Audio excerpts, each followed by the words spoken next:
आज हम बात करने वाले हैं कि हमारे जीवन में हेल्थ साइकोलॉजिस्ट का क्या काम है।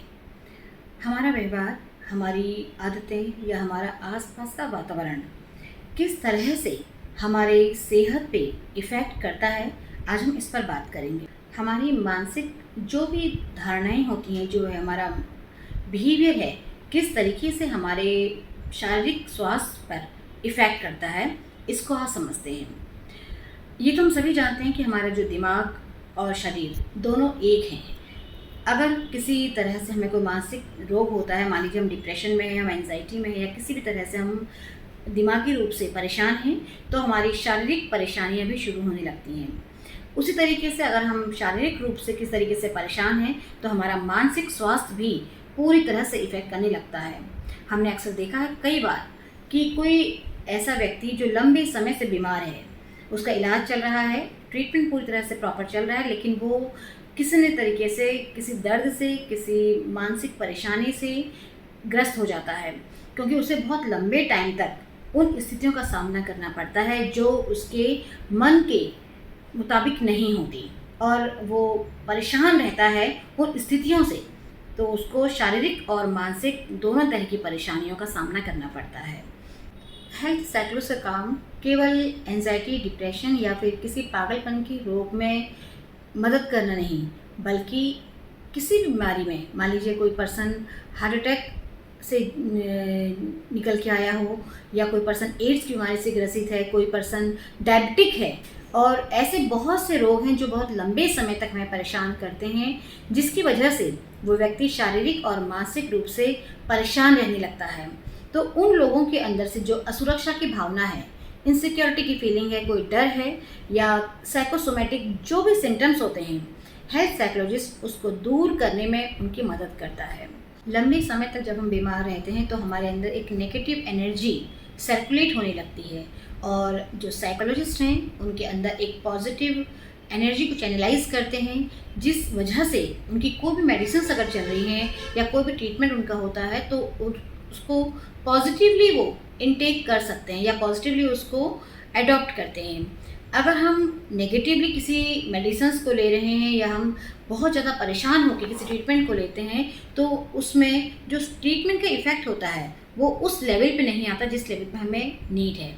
तो हमें पॉजिटिव इन्वायरमेंट क्रिएट करके, पॉजिटिव एनर्जी को क्रिएट करके उन मेडिसिन्स, उन ट्रीटमेंट को लेना होता है, जिससे उसकी जो इफ़ेक्ट है काफ़ी हद तक बढ़ जाता है और पेशेंट को उस बीमारी से बाहर निकलने में मदद मिलने लगती है।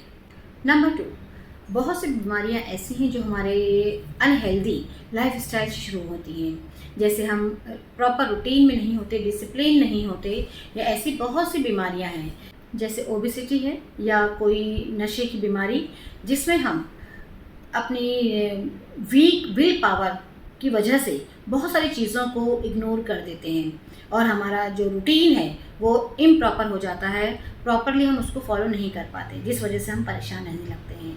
तो हेल्थ साइकोलॉजिस्ट हमें उस रूटीन को, उस डिसिप्लिन को करने में मदद करते हैं, और हमारी विल पावर को स्ट्रॉन्ग करने में हमारी हेल्प करते हैं। ऐसी बहुत सी बीमारियां हैं जिसमें हमारे लंबे समय तक दवाई खाने की वजह से साइकोसोमेटिक सिम्टम्स डेवलप हो जाते हैं। हाथ पैर में दर्द, कई बार हमने देखा है कि कुछ लोगों का बॉडी पेन बिना दवाई के ठीक नहीं रह सकता। वो लोग सो नहीं पाते या कोई काम नहीं कर पाते, रेगुलर उनके हाथ पैर में दर्द रहता है, और कई लोगों को पेट में कॉन्स्टिपेशन रहता है। और ये सभी चीज़ें हमारा शारीरिक और मानसिक रूप का जुड़ाव है। अगर कोई इंसान लंबे टाइम से मानसिक रोग से ग्रसित है या कोई शारीरिक रोग से ग्रस्त है, तो वो व्यक्ति के हाथ पैर में दर्द होना एक साइकोसोमेटिक सिम्टम्स हैं।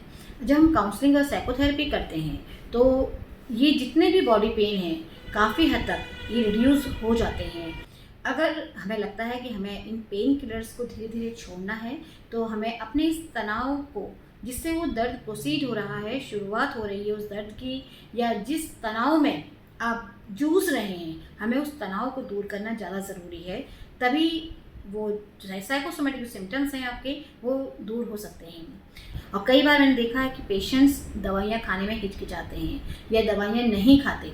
उन्हें प्रॉपर उन दवाइयों का जो एक रूटीन प्लान है वो एक्सेप्टेंस नहीं करता या वो उस चीज़ को एक्सेप्ट नहीं कर पाते या भूल जाते हैं खाना, तो बाय काउंसलिंग हम उनके अंदर इस मोटिवेशन को डालते हैं कि दवाइयाँ और जो हमारा डेली रूटीन है, हमारा जो हेल्दी लाइफस्टाइल है, कितना ज़रूरी है किसी भी बीमारी से निकलने के लिए। तो ज़रूरी है हमें अपनी किसी बीमारी में किसी साइकोलॉजिस्ट की मदद लेना, हमें इसमें हिचकिचाना नहीं है, हमें इस सोशल स्टिग्मा को तोड़ना है, क्योंकि एक साइकोलॉजिस्ट का काम केवल एंजाइटी डिप्रेशन तक सीमित नहीं है, आपकी किसी भी तरह की शारीरिक बीमारी में भी पूरी तरह से मददगार है। Thank you.